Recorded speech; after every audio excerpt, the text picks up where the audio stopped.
Hi, this is Roger in Finland, but last week I was Roger in the Netherlands because I had a business trip. And traveling is exciting, right? So for the impatient ones...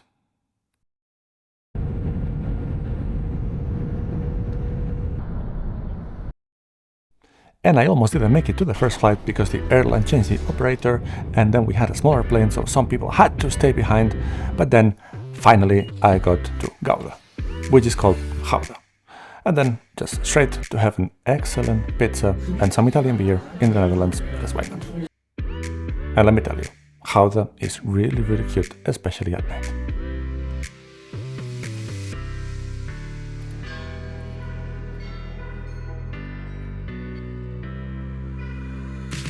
And because this was a business trip, then we had 2 full days of workshops, which were really excellent and exciting, and I cannot tell anything because obviously everything is confidential.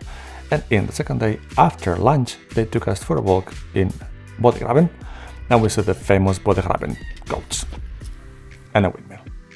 And then, just quickly, back to Helsinki. Oh, and it's pretty in the evening. We even had some snow when we landed. And now for some more details and a reality check. They say that it's about the journey, not the destination. I beg to differ. I like being in places. I don't like so much the process of going to places, especially if it involves queuing and waiting in airports and airlines and airplanes.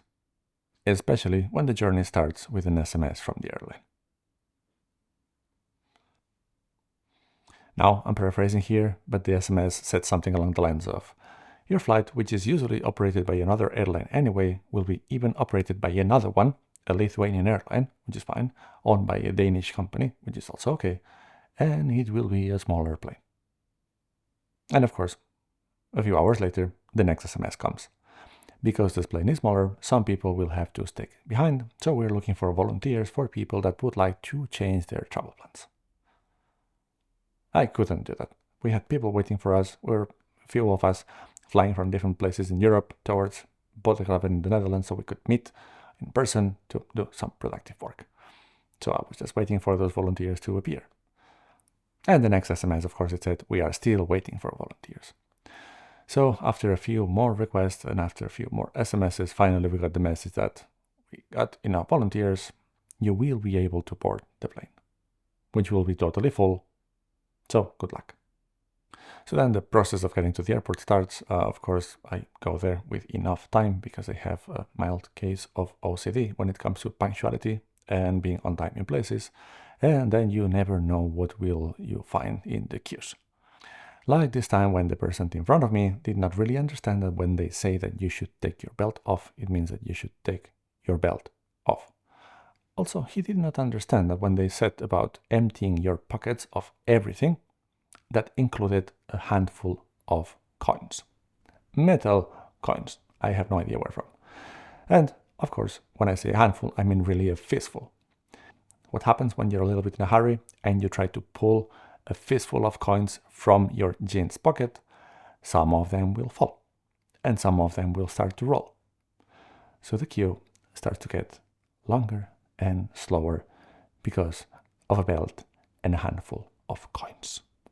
And I wonder, it's 2025, who carries a full pocket or a pocket full and a fistful of coins in their pocket full of coins?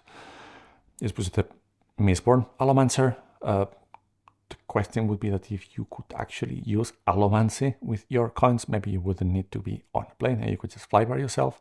So this is a recommendation to the Mistborn books by Brandon Sanderson, because that's what I was thinking when I was standing behind the machine. And of course, when it was my turn, I got a random check. Maybe because I look how I do. I never know. Random check I was, and finally it was in the airport. So I had time to grab a bite and work some more because it's a business trip. So let's get to work. And then you queue some more and wait for a little bit more. And then you queue, and then maybe it will be your group. Of course, there's always a few people that try to get in the plane when it's not their turn, so they are moved back to the queue. But instead of being moved back to the queue, they just wait around the entrance, so it gets a bit too crowded for those that are actually allowed to board. But eventually, you do board the plane. And then you hear the message. please put your small items under the seat in front of you. And you want to guess what that means?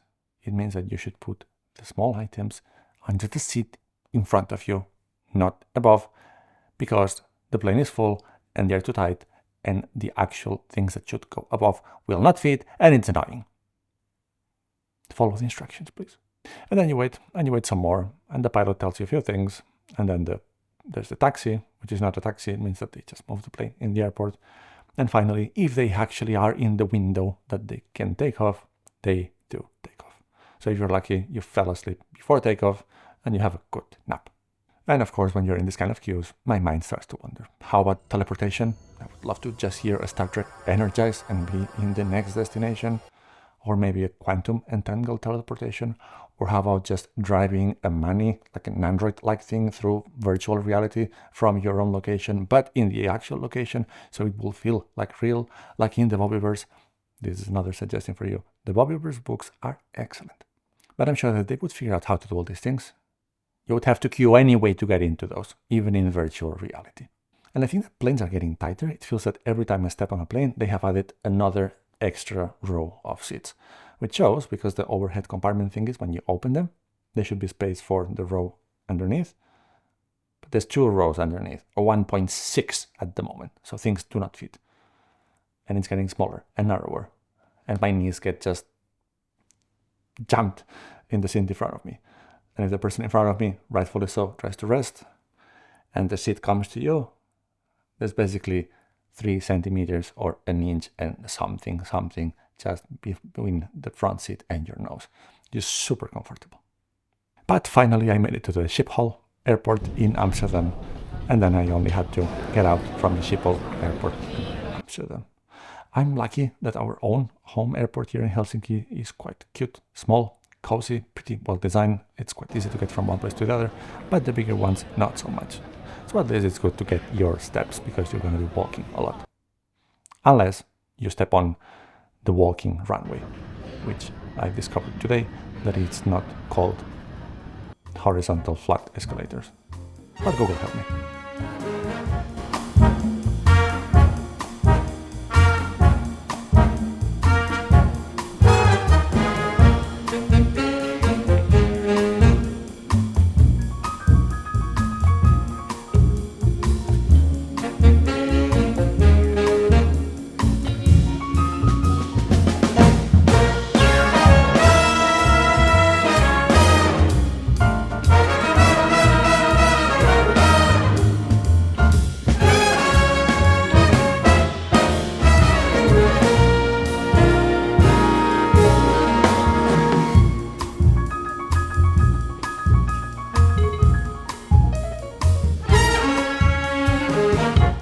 Eventually, I got out, hopped into a taxi, and 45 minutes and 160 euros later, I arrived in Gouda. And of course, people ask, so how long is the flight from Helsinki to Amsterdam? Like, well, it's 2 hours and 40 minutes. Well, that's not that long. I prefer to count the travel time, not flight, but from door to door. And from my door to the hotel door, it was 6 hours. And when I got to Gouda, I did not manage to get hold of my colleagues that were already there, so I walked to the center alone to have a dinner alone. I was hungry and it was late for me, at least, so I went into the first restaurant I found, which was a really cute pizzeria, which turned to be a little bit too romantic to just be having a meal on my own. The restaurant was closing at 10 p.m. and I got in at 8 p.m. So they told me that the kitchen was about to close. I still don't understand how that worked. But anyway, they offered me the menu and I could choose a pizza. So I had a pizza and an Italian beer in the Netherlands, which was not a bad way to start the trip. And I have to say that Gouda is really pretty in the night. I went back to the hotel, I took my XT50, I went down back to the center, and now I will torture you with a few shots and few clips taken with the Pocket 3 and with the XT50 in Bodegraven with the kit lens. And it's not Bodegraven, it's Gouda.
2 full days of meetings and workshops are good. They were, but it's exhausting. And then you spend the whole day from breakfast until dinner with the same people, and as lovely as they are, I am an introvert and I need my own time alone. But anyway, I can't talk about that because everything is confidential. And of course, I'm not going to complain about the hotel, but it's kind of sad to be there alone. All you do is just pack and unpack and rest after a full day of work. I always plan to maybe make a video from there. I made one in Germany. This time around, I did not have the energy. Let's go have some breakfast. In the last day, they took us for a walk in Brotherwise, which is where the office is. It's a really pretty cute little town, and it was really, really sunny, so it was beautiful. But also, in 10 minutes, it was really, really sunny, then it was really cold, then it started raining, then it was sunny again, and then it rained again, and then we got to the office. In the meanwhile, we saw a few goats on a petting zoo and a windmill. I guess that if I've seen a windmill, I've seen the Netherlands. And there were a few stores that they were selling tulips, but of course it's still March, so none of them are there out there.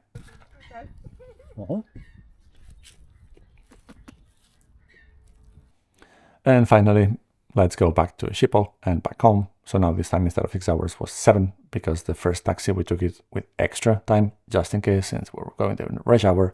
And of course this was the only day of the year that the rush hour was actually not a rush hour, so we got to the airport with plenty of time so we could wait some more. And yes, I know that partially is my fault because I like to be early in places, but I do prefer to be early and wait than suffer and run. What can I say? And of course, what is one of the first things you do when you are in an airport? You go to see that the gate exists, and then you can go and maybe have some lunch or dinner or something, or a nap. So let me torture you a little bit more with fantastic boredom from a flight, a few clips from the taxi, probably not, maybe the airport, in the plane, and let's fly back home.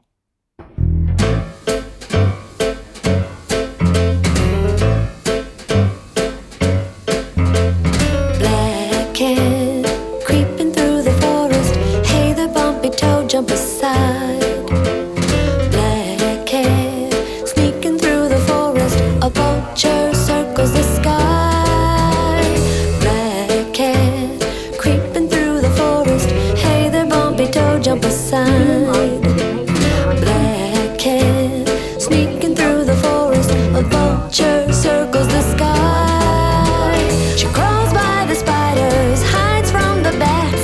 The coyote won't find her 'cause she's dressed in black like that. And when the full moon rises to beam a dreamy glow, she goes to sleep so she can sneak and prowl and creep tomorrow.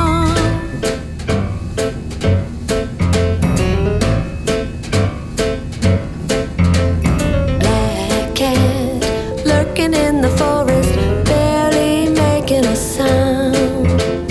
Black cat prowling in the forest, waiting for her moment to pounce. Black cat lurking in the forest, barely making a sound. Black cat prowling in the forest, waiting for her moment to pounce. She crawls by the spiders, hides from the bats. The coyote won't find her 'cause she's dressed in black like that. And when the full moon rises to beam a dreamy glow, she goes to sleep so she can sneak and prowl and creep tomorrow. Black cat, black cat, black cat.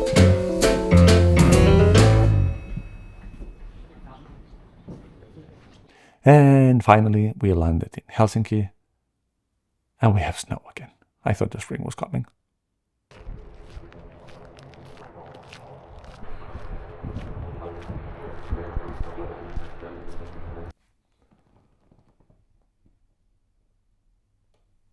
Oh, right.